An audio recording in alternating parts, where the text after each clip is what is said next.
Hi, I'm Kamali, taking you through the stories people are talking about and sharing around the world on NewsFeed today.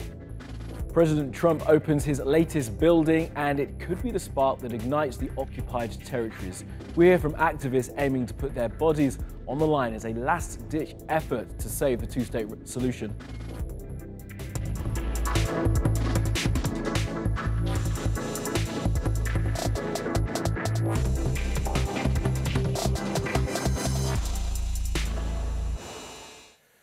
All right, well, top of the news feed, and today the United States will officially open its embassy in Jerusalem. Moving it from Tel Aviv to Jerusalem is symbolic and provocative. Now, it's been praised by many, a local team going as far as to change its name in honor of what was once Vietna Jerusalem will now be called Vietna Trump Jerusalem. And the hashtag The Great March of Return is further galvanizing the opposition to what is now a fait accompli. We spoke to the man behind the movement in the past few days. إن لم تناضل في سبيل الحرية فإنسانيتك منقوصة.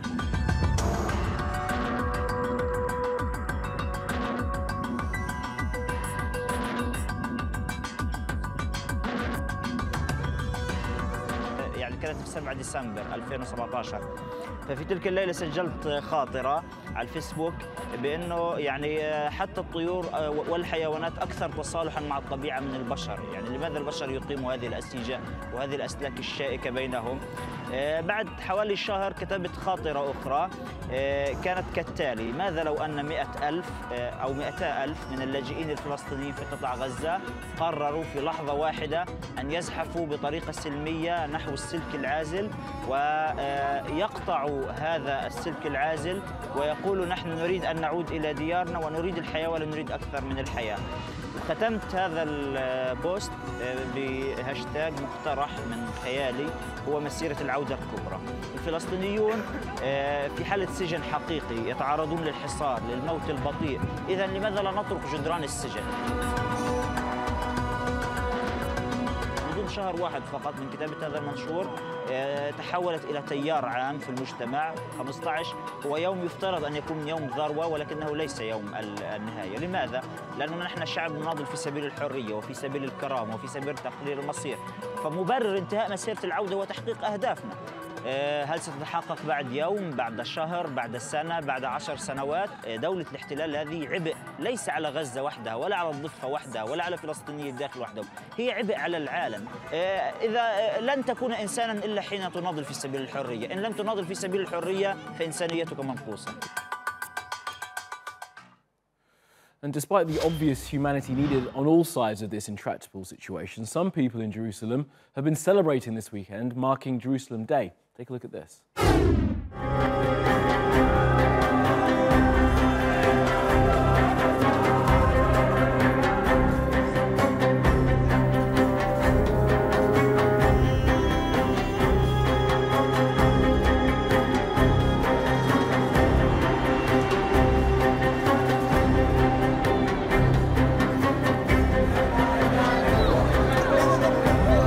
After the war, we take Jerusalem back from the Arabs.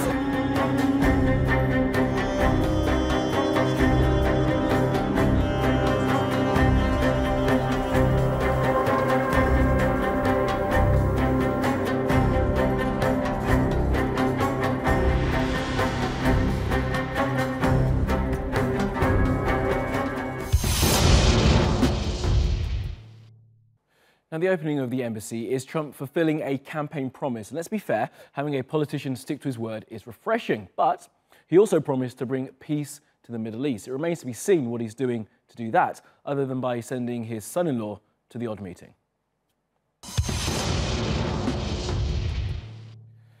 Now, last week, we brought you the story of Google Duplex. Remember the creepily realistic AI that can make phone calls and book appointments? The reaction to it was one of wonderment, bewilderment, and creep-outedment. But one guy devised a totally different scenario. Take a listen. For what?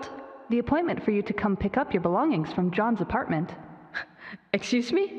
I'm very sorry, but John has decided to end your relationship. Is this a joke? Put John on the phone. Mm-hmm. How does 10 a.m. sound? I love that. Using tech to break up with a girlfriend. Just what every cowardly dude needs. This one was just a parody. But if being miserable, tired all the time and not returning calls doesn't work, hey Google, dump my girlfriend for me. 2018. Let's take a look at what else is trending on social media. Now this is a parody video of the Childish Gambino masterpiece, the video for the track This Is America. This one's called the Woman's Edit. It was put together by a comedian called Nicole Arbour.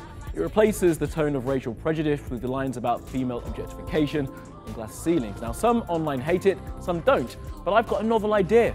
Watch it yourself and form an original opinion. It's called critical reasoning and it's sadly in short supply these days. Now, it was Mother's Day over the weekend, so a chance for the world to celebrate. Happy Mother's Day to all of you.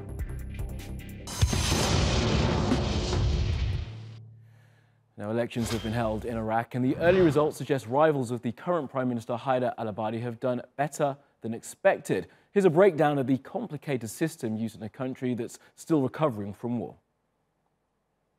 It's fragmented by sectarian tensions between the Shia majority and Sunni minority, and by intra-ethnic tensions between the Arabs, Kurds, and Turkmens. The country's other minorities, Assyrians, Yazidis, and Christians, are also seeking representation.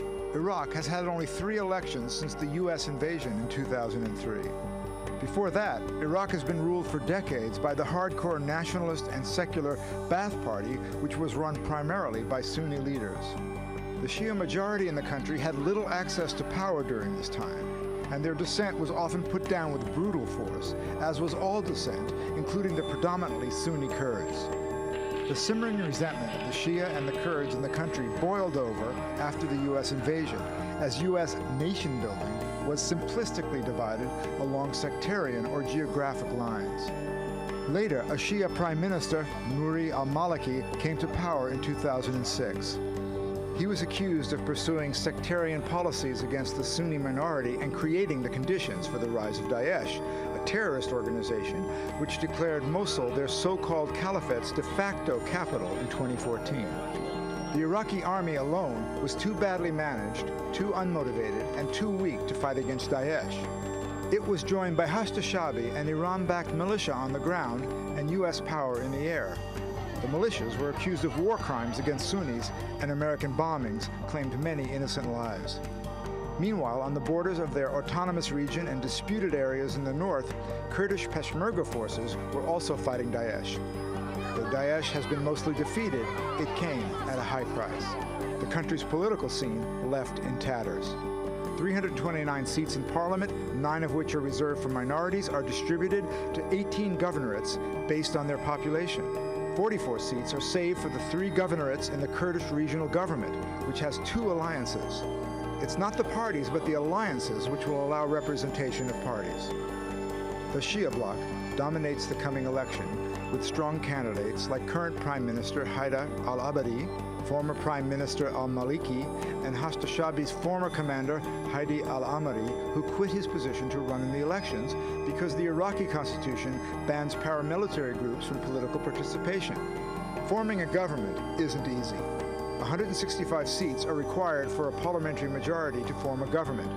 Observers say the most powerful coalition is expected to win 50 seats at most, but even then it will still need at least 115 to form a government. So assembling a coalition will be the solution. In previous elections, just announcing the count took 21 days, and it's not certain how long it will take in the post-Daesh Iraq. All right, let's go around the world now for some other stories you need to know this Monday. Now, if you've ever had the joy of driving here in Istanbul, you'll know it's quite a thing. Lanes don't matter, indicators can mean all sorts of things, and stopping in the middle of the street for seemingly no reason is pretty normal. So I wasn't surprised when I saw this video from Ataturk Airport. The plane being hit is a Turkish Airlines A331. The pilot didn't feel the need to park there in his proper space. An investigation is underway. I'll give you a recommendation to pilots and drivers alike. Learn how to park sensibly. More amazing pictures coming out of Hawaii as the island's volcanic activity continues for its second week. A 300-meter-long fissure has opened up, throwing magma into the air. It's the 18th fissure to open, and evacuation has begun of homes nearby.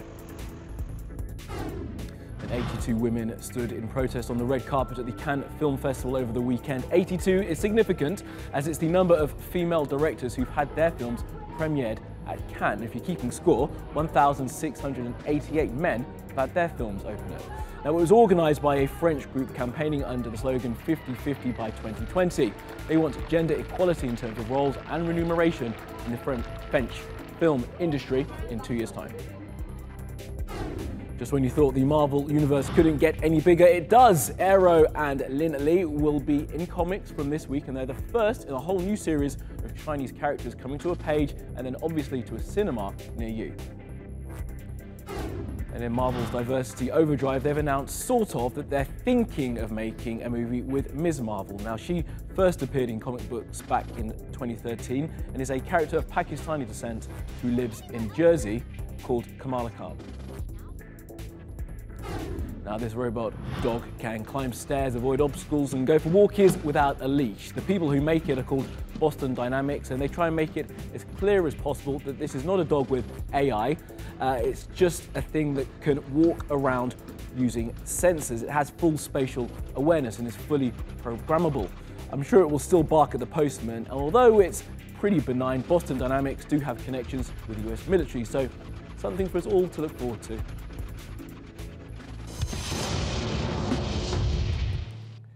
Now, the holy month of Ramadan begins tomorrow, and in Egypt, one charity is doing its bit for those who struggle to feed themselves even when they're not fasting.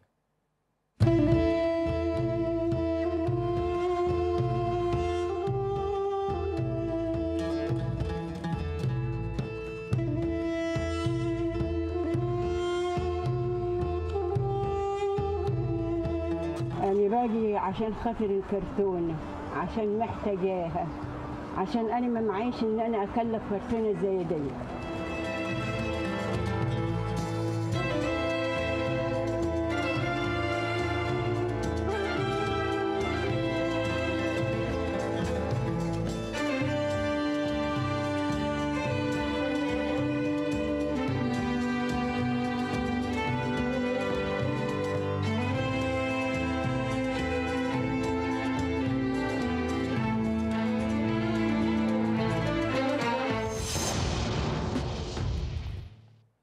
Now, as can be expected for terrestrial beings like you and me, going into space has some mad effects on the human body. So NASA did a good old bit of experimenting. It sent one twin into space and sent the other twin on Earth. And this is what they found.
What a surprising discovery. Now, Monday's Animals Doing Stuff is this ungrateful snapping turtle in the US state of New Jersey. Now, he's in the middle of the road, causing a hazard not only to himself, but to other road users. But rather than take the help of the police officer, who's kindly using his shield to try and move the guy across, he's living up to his eponymous name and just snapping at him. Now, we only showed you about 15-20 seconds of this, but this goes on for 2.5 minutes, and I can't tell you if the turtle ever did or why it crossed the road. But that's all from the NewsFeed team. Reach out to me with your questions, comments, complaints, suggestions, and terrible jokes. I'm at Kamali Melbourne. You'll find us 24/7 on Twitter, YouTube, Facebook. Follow, subscribe, and add. See you again tomorrow.